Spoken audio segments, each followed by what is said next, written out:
Welcome back to Sajjad Classics Channel, where we dive into the lives of Hollywood's greatest legends. Today we're exploring the incredible journey of Ray Milland, a Welsh-born actor who conquered Tinseltown, won an Oscar, and left an indelible mark on cinema. From his humble beginnings to his iconic roles and a life not without controversy, let's uncover the story of Ray Milland. Don't forget to like, subscribe, and hit that bell for more Hollywood history. That's why I know you're going to agree. What makes you think I'll agree? For the same reason that a donkey with a stick behind him and a carrot in front always goes forwards and not backwards. Ray Milland was born Alfred Reginald Jones on January 3, 1907, in Neath, Wales. His father, Alfred Jones, was a steel mill superintendent, and his mother, Elizabeth Annie Truscott, raised him in a modest household. As a child, Ray spoke only Welsh until age 5, a nod to his deep Welsh roots. His parents separated when he was young, and he attended local schools in Neath and later Rhayader. Ray was an active kid, excelling in sports, especially horseback riding, thanks to time spent at his uncle's horse breeding farm. He briefly attended King's College School in Cardiff, but left at 18, passing up a chance to study at University College Cardiff to chase adventure. At 21, Ray joined the British Household Cavalry, an elite unit guarding the royal family. For 4 years, he trained rigorously, mastering fencing, boxing, and marksmanship. He even won the prestigious Bisley match with his squadron's rifle team. But in 1928, financial support from his stepfather dried up, forcing Ray to leave the army. It was a turning point. Encouraged by actress Estelle Brody, whom he met at a party, Ray dipped his toes into acting. He adopted the stage name Ray Milland, inspired by the Mill Lands area of Neath, and started as an extra in British films like Piccadilly in 1929. Milland got his first movie role by accident because a German marksman who had been hired as a sharpshooter in The Informer was hit by a bus. The desperate producers approached the British War Office for a replacement. Milland, then a young soldier in the Household Cavalry of the British Army, was selected. He said the producers handed him a rifle and told him to fire into a chalk circle that had been drawn around a $50. Milland had joined the cavalry at 18 and developed a talent for shooting, which produced a number of marksmanship awards. He proceeded to fire 11 shots in 10 seconds into the circle and said the bullet holes were so close together they could have been covered with a quarter. "I couldn't have done it again. Nobody could. I got the job," he said. Ray's big break came with his first major role in The Flying Scotsman in 1929, directed by Castleton Knight. His charm and good looks caught the eye of Hollywood, and by 1930, he signed a 9-month contract with MGM. Moving to the United States, Ray started as a stock actor, playing small roles in films like Payment Deferred in 1932. But MGM didn't fully utilize him, and after his contract ended, he bounced back to England before Paramount Pictures signed him in 1934. This was the start of his rise to stardom. Paramount cast Ray as the debonair leading man in light comedies and romances, often playing suave English characters. His breakout came in 1936 when he was loaned to Universal for Three Smart Girls, a hit musical with Deanna Durbin. That same year, he starred opposite Dorothy Lamour in The Jungle Princess, a commercial success that cemented his star status. We'll explore the characters he portrayed, his on-screen chemistry with co-stars, and how critics responded to his performances. Let's dive into the films that defined Milland's legacy. Beau Geste, 1939. Role, John Geste. As one of 3 brothers in the French Foreign Legion, Milland portrayed honor, loyalty, and inner conflict with conviction. It was hailed as a grand adventure, and The Hollywood Reporter praised Milland's graceful command and emotional presence, noting his ability to elevate the hero archetype with human complexity. You know, Susu, when I look at you with just my bum eye, you look almost grown up, not a child anymore. Susu, you're a knockout. The Major and the Minor, 1942 role, Major Philip Kirby. In Billy Wilder's comedy, Milland played a military school instructor who unknowingly takes under his wing an adult woman disguised as a child. His composed, straight man performance contrasted perfectly with Ginger Rogers' antics. Critics admired his timing and charm, calling his chemistry with Rogers both sweet and effective. This film marked a transition in his career toward more comedic and diverse roles. The Uninvited, 1944. Role: Roderick Fitzgerald Milland portrayed a composer who, along with his sister, buys a coastal house only to discover it's haunted. His role required balancing wit, disbelief, and fear without veering into melodrama. One of the first serious Hollywood ghost stories, it stood out for its mood and sincerity. The Los Angeles Times wrote that Milland anchors the film's mystery with a blend of wit and gravitas. Ministry of Fear, 1944. Role: Stephen Neill. In this noir thriller, directed by Fritz Lang, Milland played a recently released asylum patient who stumbles into a web of Nazi espionage. Critics praised Milland's ability to evoke paranoia and confusion while maintaining the suspense.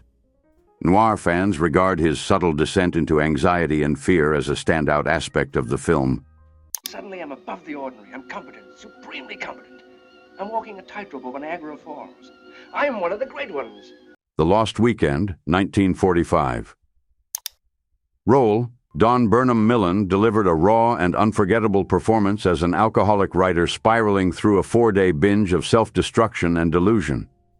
This was a landmark film in Hollywood's depiction of addiction, and Milland's portrayal was praised for its emotional depth, showing shame, desperation, and internal torment with subtle intensity. He won the Academy Award for Best Actor. Ray Milland receives his from Ingrid Bergman for his performance in The Lost Weekend. I want to present you this award for the Best Actor of 1945, Ray Milland, Lost Weekend. Thank you. Thank you very much indeed. I'm greatly honored. And the film also won Best Picture.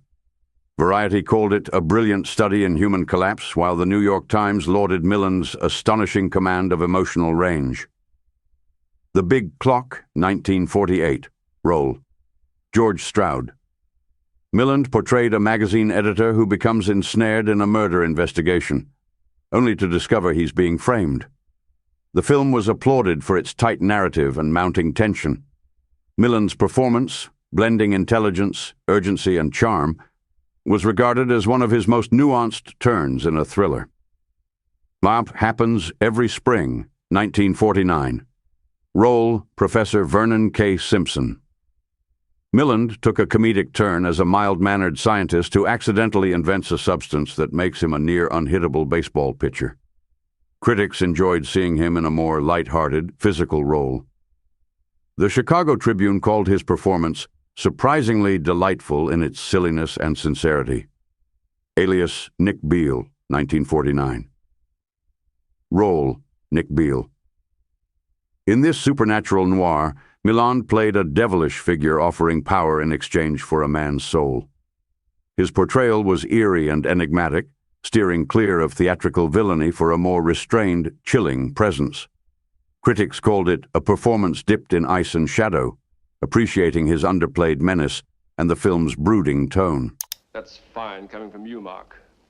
Her life wouldn't be in danger at all if it hadn't been for you. It's because of her association with you that she lost the sympathy of the jury. Dial M for Murder, 1954. Role: Tony Wendis. Ray Milland delivered a masterclass in controlled villainy as Tony Wendis, a suave, retired tennis player who plots the perfect murder of his wealthy wife after discovering her affair. Calm and calculating, Wendis isn't a rage-driven killer. Instead, he's icy, methodical, and disturbingly rational. He meticulously plans every step, hiring an old schoolmate to commit the crime and timing the murder to the second. Milland's portrayal is chilling because of how understated it is. He never raises his voice or loses control. Instead, he weaponizes charm and intelligence, making his character seem both likable and lethal. As the plot unravels and things don't go according to plan, Milland shifts seamlessly from confidence to desperation, all while maintaining a facade of politeness and sophistication. Critical reception. Critics lauded Milland's ability to make evil look elegant. His performance stood out for its subtlety, eschewing melodrama for a smooth, sinister energy that perfectly matched Hitchcock's suspenseful direction. Roger Ebert called the film one of Hitchcock's most clever thrillers, and specifically praised Milland's cold precision. Many later film historians cite Milland's Tony Wendis as one of the most refined and psychologically fascinating villains in Hitchcock's filmography. Milland's ability to draw sympathy from the audience, even as he plots a cold-blooded murder, demonstrates his brilliance in manipulating viewer emotions without overacting. His performance remains a benchmark for sophisticated, intelligent antagonists in classic cinema. When working on I Wanted Wings, 1941, with Brian Donlevy and William Holden, he went up with a pilot to test a plane for filming. While up in the air, Ray decided to do a parachute jump, being an avid amateur parachutist. But just before he could disembark, the plane began to sputter, and the pilot said not to jump as they were running low on gas and he needed to land. Well, once on the ground and in the hangar, Ray began to tell his story of how he had wanted to do a jump. As he told the story, the color ran out of the costume man's face. When asked why, he told Ray that the parachute he had worn up in the plane was just a prop. There had been no parachute. Like many Golden Age stars, Ray Milland adapted to the television boom. He appeared in numerous shows including Columbo, Battlestar Galactica, Fantasy Island, and even had his own series, Meet Mr. McNutley, later retitled The Ray Milland Show, in the 1950s. He also had guest appearances well into the 1980s, proving his staying power. If you're enjoying this deep dive, consider sending a super thanks to support more classic Hollywood content. While Ray Milland captivated audiences with his suave screen presence and deep voice, his personal life remained relatively private, polished, and, compared to some of his Hollywood contemporaries, largely free of scandal. Still, his journey wasn't without tension, rumors, and moments of controversy. Ray Milland married Muriel Frances Weber, a former ballerina, in September 1932, long before his rise to stardom. Their marriage lasted over 50 years until his death in 1986, making it one of the longest-lasting relationships in classic Hollywood. They had one child, a son named Daniel Milland, who tragically died by suicide in 1981, an event that deeply affected Ray in his final years. Public image. Throughout most of his career, Milland was seen as a devoted family man. He generally avoided the tabloids and did not court the same kind of attention as many of his peers.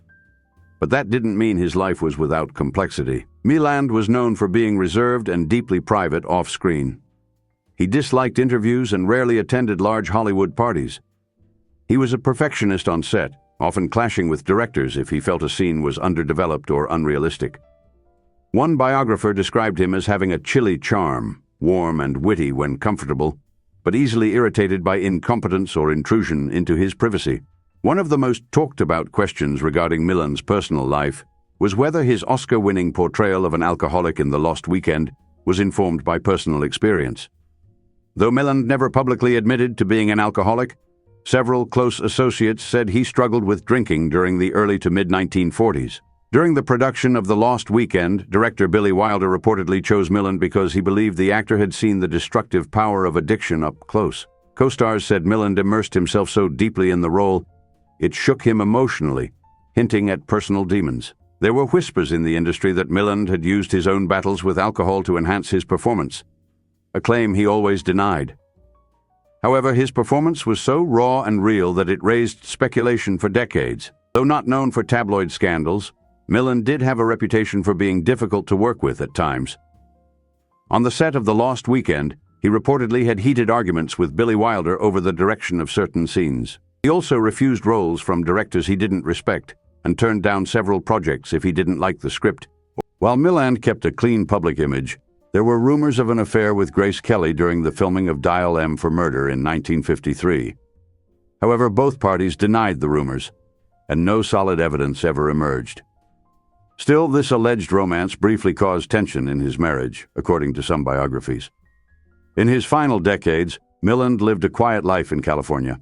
He took up gardening, painting, and writing. He published an autobiography in 1974 titled Wide-Eyed in Babylon, which gave glimpses of his personality, witty, intelligent, and at times cynical about the industry that made him a star. In 1981, Milland suffered a devastating blow when his only son Daniel took his own life. The The tragedy deeply impacted him, and he withdrew from public life even further. Milland was diagnosed with lung cancer in the early 1980s, likely due to a lifetime of smoking. He passed away on March 10, 1986, at the age of 79 in Torrance, California. Ray Milland continued working into his 70s with his final role in The Sea Serpent, 1984.